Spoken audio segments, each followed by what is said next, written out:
my education, I went undergraduate to Adelphi College, which is on Long Island. And then I went to the University of Michigan for graduate school. And I proceeded at the University of Michigan, excuse me, and did the coursework for a doctorate, but never did the dissertation. So I am, what do they call it, an ABD? All but dissertation.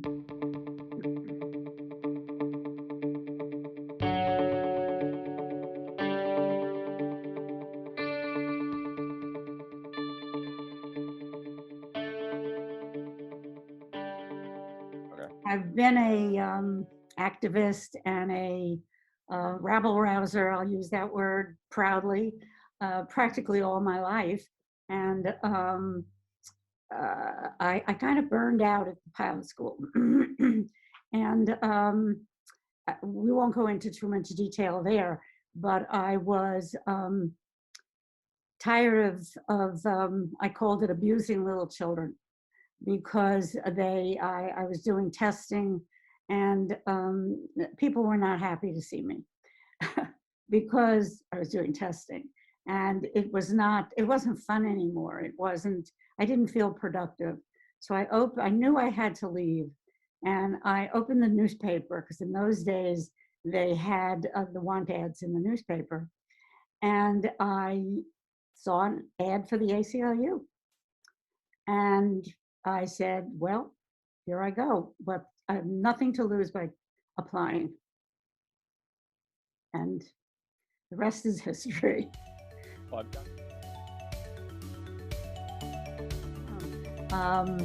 I got this job in 1986. And prior to my hiring, there was no full-time paid director.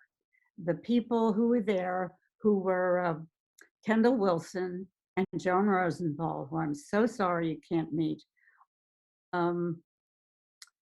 were volunteers. They were volunteers, and they were part-time. And the board, made up of Jill and so many remarkable people, had determined that if we were going to grow, we needed a paid full-time director. And so that's the ad I answered or responded to. And I know that when I interviewed, I said, are you going to allow me to hire an assistant, someone to help me? And they said, yes, we will. And it was at that time, to help do that, that they started Candler Dinner.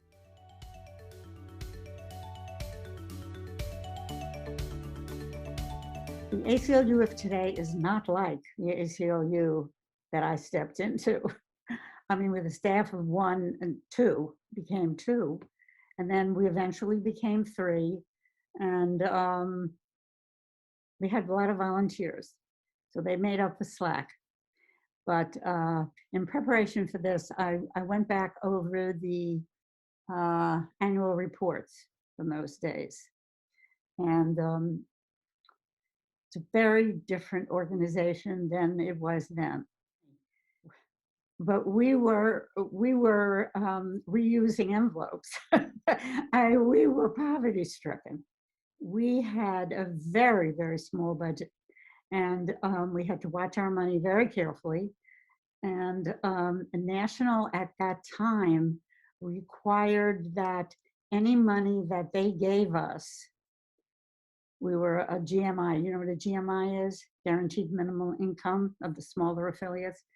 And we had to make it up. And I remember that we got $5,000. That was it. And we had to make it up, which was part of the reasoning, or the motivation for dinner.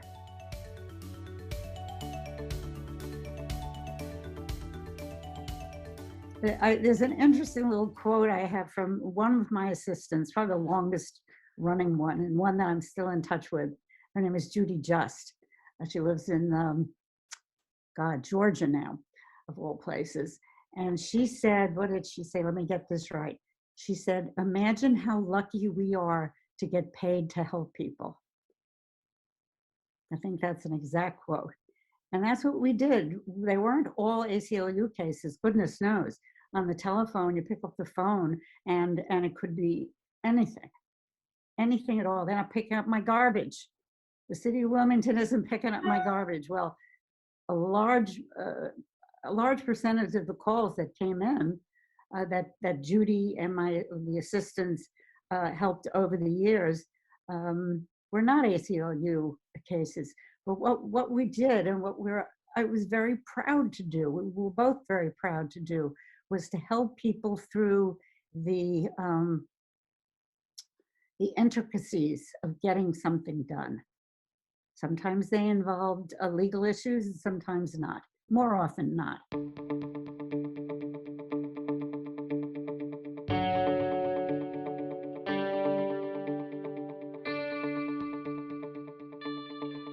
I'm walking along Main Street in Market Street in Wilmington on the way to lunch. And this was, I think, in 1990. And a woman who I barely knew, I just had a bare acquaintance with her, grabs my arm and pulls me up against one of the stores. And she whispers in my ear, "Get out to Ferris."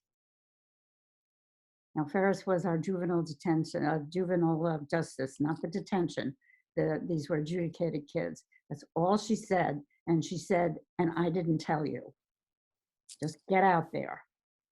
Now, we had to rely on things like that because we couldn't just march into a state facility and say, we want to see what's going on.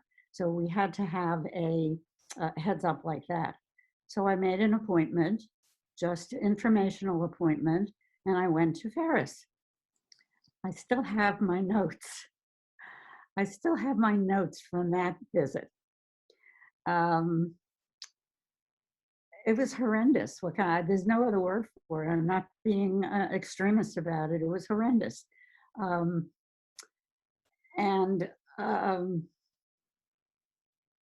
came home in a state of shock. I came back to the office in a state of shock and made some calls, and we had a lot of help from the National Prison Project in Washington. The projects through the National ACLU were very, very helpful to a small affiliate, very, very helpful. And we went over those, and he said, "I think you need to spread this word around." Well, I'm skipping an awful lot here, but ultimately we put in a request. I want to not skip too much to the. We had to have a hearing. We needed more information.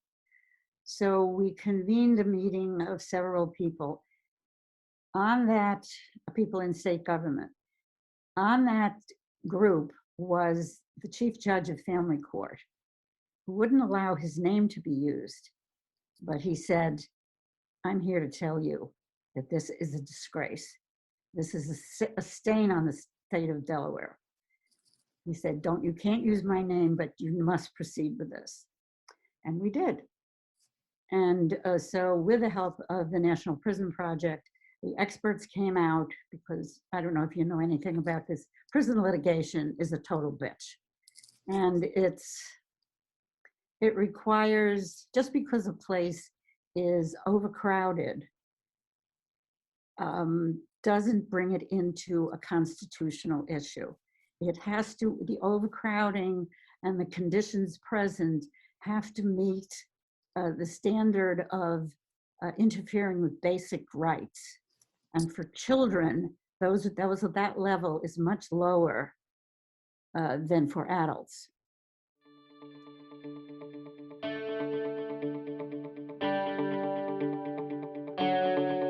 It was terribly overcrowded. It was filthy. The clothing was in tatters. Some of the clothing was in tatters. There was no attempt at education, or a minimal attempt at education or treatment. Medical care was minimal. I mean, the place looked like a prison for children.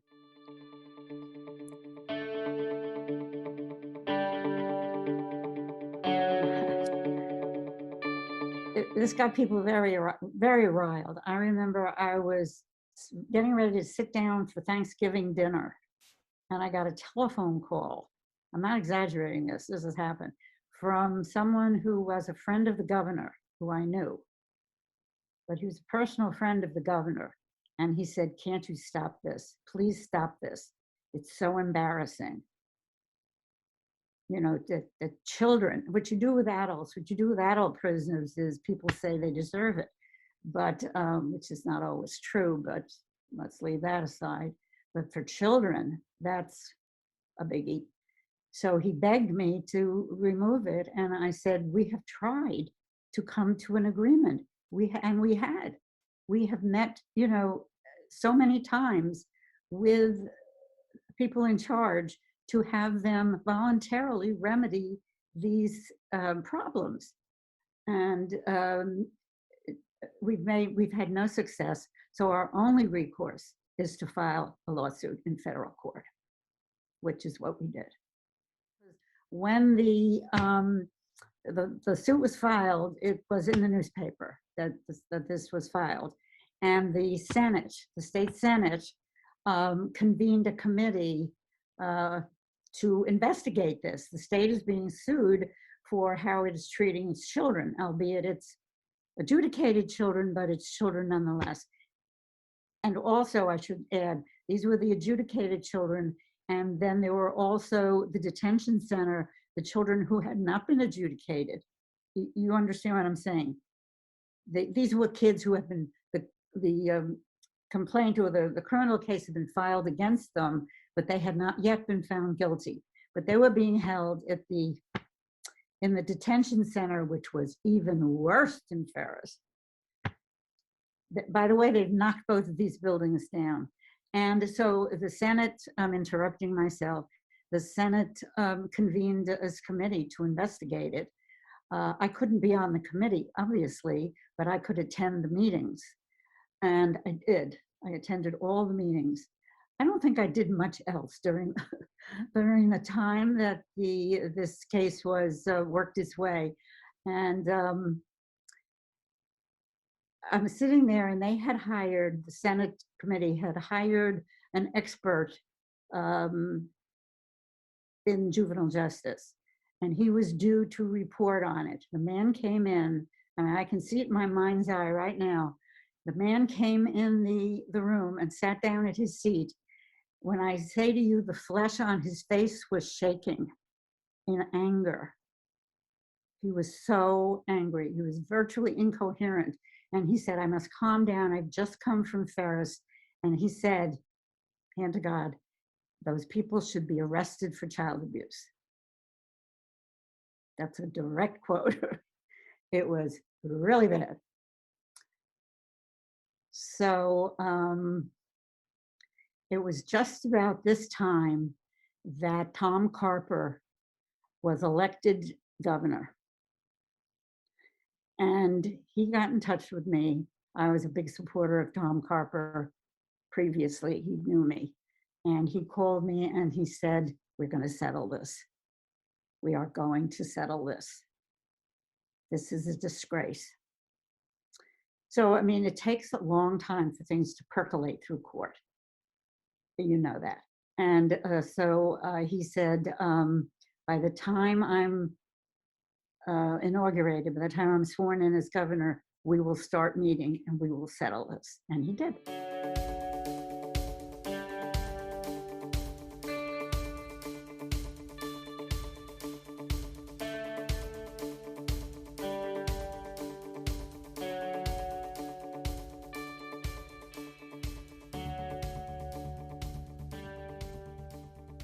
But when they knocked down Ferris, they gave me a brick with a plaque on it. They gave me a plaque on it, which is still in I assume it's still in the ACLU office. I didn't take it with me. Delaware is a small place, and you form, the best way to operate is by forming personal relationships. If I can immodestly say, I was very good at that.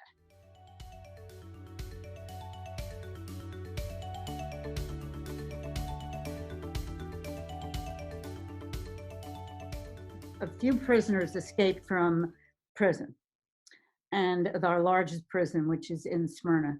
And they didn't get very far. They stole a car, and as I say, they did not get very far. But in the process of stealing the car, one of them killed the woman who owned the car.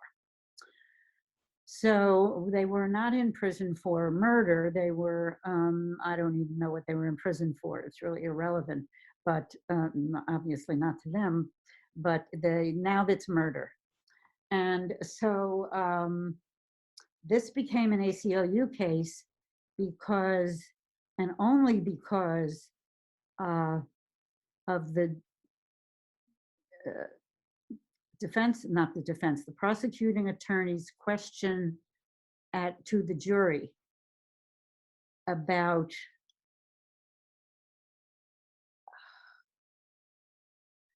their feelings about white supremacy. Because the man, it was the Aryan Nation, that was it. It wasn't called white supremacist in those days. It was the Aryan Nation. This man who was on trial was white. The fact that he belonged to the Aryan Nation was totally irrelevant because he was, the victim was white as well. Well, the prosecutor brought that up.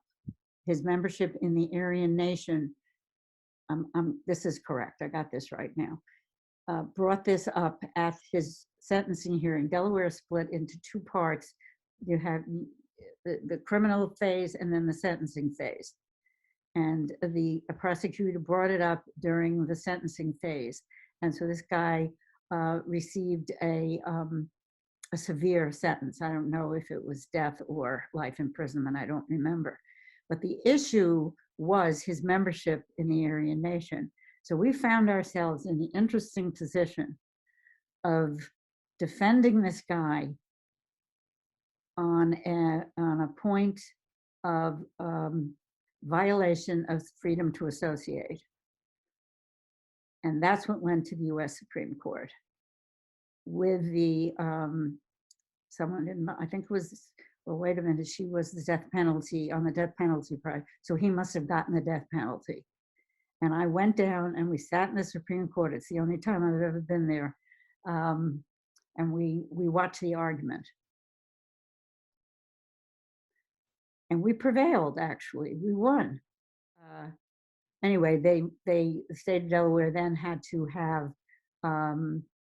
retry the sentencing portion and found him guilty and sentenced him to death anyway. But still, we defended the right of assembly. He was entitled to be a member of the Aryan Nation and not have it work against him. So.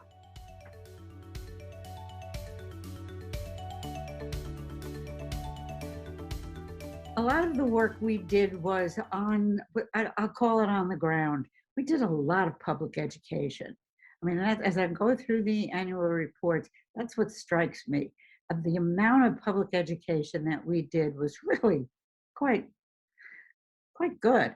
And I mean, just to not go into too much detail, but we had a whole, I think it was twice a year for several years, student conferences where high school students come free of charge to a central location, and they came in, by buses. Social studies teachers brought busloads of kids, and we would have, we had a board member at that time who was into drama, and there would be a very short dramatization of the topic issue. And then there would be a panel which discussed it. Now, these are high school students, so we didn't go into excruciating detail. And then they broke up into small little discussion groups to discuss the issue of the day, which was, just some examples was, whose internet is it? And youth encounters with the police. And then the time limit was over for the small group things. They would come together in a plenary and essentially discuss what they had talked about. I mean, these were really good things. The teachers loved them. because they had a couple of hours off, but they got the kids thinking about some of these issues. So we did a bunch of those, and I'm kind of proud of those. Okay, the other thing is we spent a lot of time at the legislature. Um, Delaware is such a small state. From Wilmington, where the office was and always has been, you could get down to Dover in less than an hour. And we spent some time there, and we also had a legislative committee that was very active because I couldn't be at the legislature every day, even though I think my successor, I think Kathleen, did spend quite a bit of time at the legislature, I think. But the 90s were the time where the beginning of tremendous push. HIV, AIDS became a explosive issue. I mean, there are books written about it. It's just, and Delaware was no exception to that. Laws were proposed, very draconian laws. Task forces were convened. I was on both the state task force for HIV and also the medical society. The medical society convened a task force, which was very active. And I still see the names of some of those doctors who were so active on that. And laws were being proposed that probably would horrify you at this point. But remember, it was just the beginning of HIV/AIDS, and so people didn't know what they were dealing with. They didn't know the parameters of what this was going to be, and it was, taking children away from mothers, sterilization, almost like a what's the word?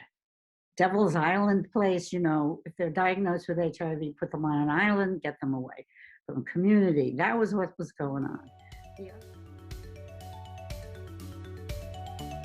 Oh, we're very proud that we started an LBGT project quite early in the game, and we were very instrumental in getting sexual orientation added to the hate crimes and discrimination statute in the legislature.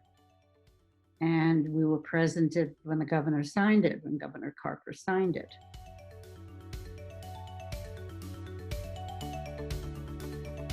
Well, in 1997, it was that's when the hate crimes and discrimination was added to the Delaware Code, and we were at the signing.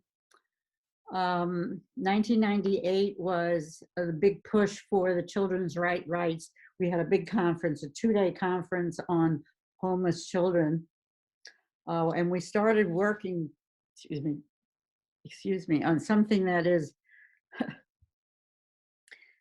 only now nearing fruition, of working to eliminate minimum mandatory sentences. Oh, that was a biggie. Oh, the legislature fought like heck on that. And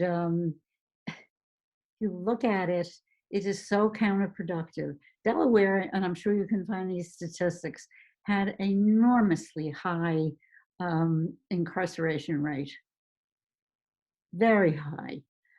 And a large percentage of it was due to taking the discretion away from the judges and forcing them, and in most cases it was forcing them, they did not like it, to impose these minimum mandatory sentences. And we now, this again was something we worked with other agencies, Delaware Center for Justice, various other agencies, to have this overturned, because they were just, the criminal code was riddled with this, and it had to be undone.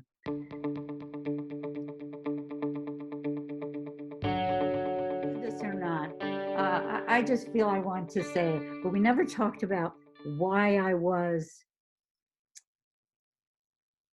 why I have my political beliefs. We never talked about my background. Now, as I say, I just want to say it because I don't know if you want to keep it. But my father was at NYU in the 30s. NYU in the 30s was a hotbed of socialism and probably communism. My father was never a communist, but I think he may have been a socialist. I think. Um, he certainly leaned in that direction. And so that's what I grew up with. You know, I grew up with that kind of thing. And then when he started to work, and this was even more pronounced, he was a member of the Screenwriters Guild.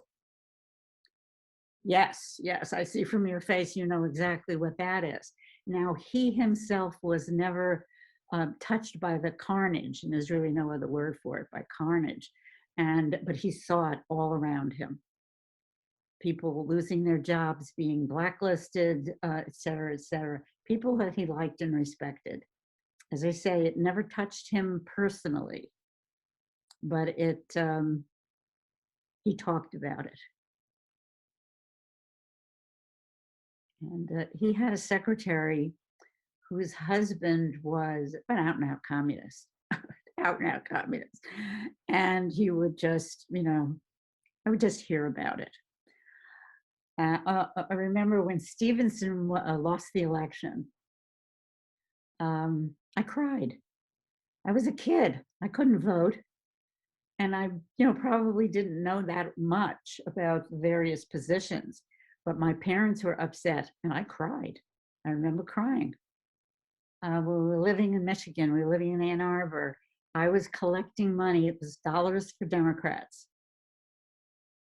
That's what he urged me not to get involved with.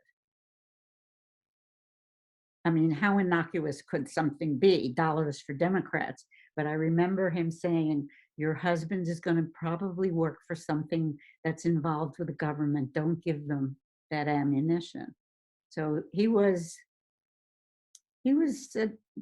tainted by it. Yeah, don't collect dollars for Democrats. So I remain a devoted and proud member of the ACLU and always will be. And, I'm on the board. That's going to have to come to an end. This is my second time on the board because during my incumbency, because prior to that, when Sonia and various other people started the ACLU, the bylaws did not include terms of office or incumbency on the board. And so there were people, when I took the job, there were people who had been on the board for, well, ever since it was founded. They were just there. You had to die to get off the board. And we had a board member at the time who said, we really should change this. We really should change the bylaws and institute term limits for membership on the board and for the officers. It's healthier for the organization. And she was right. You need turnover. You need to get new blood. You need to get new ideas. So we did that. And I went, after I left the job, they put me on the board, but I aged out, or my term limit ended. And so I think you had to be out for 2 years, and now they put me back on. So it should be coming to an end sometime or another. But, I will still be involved in whatever capacity because it's necessary. It's just necessary.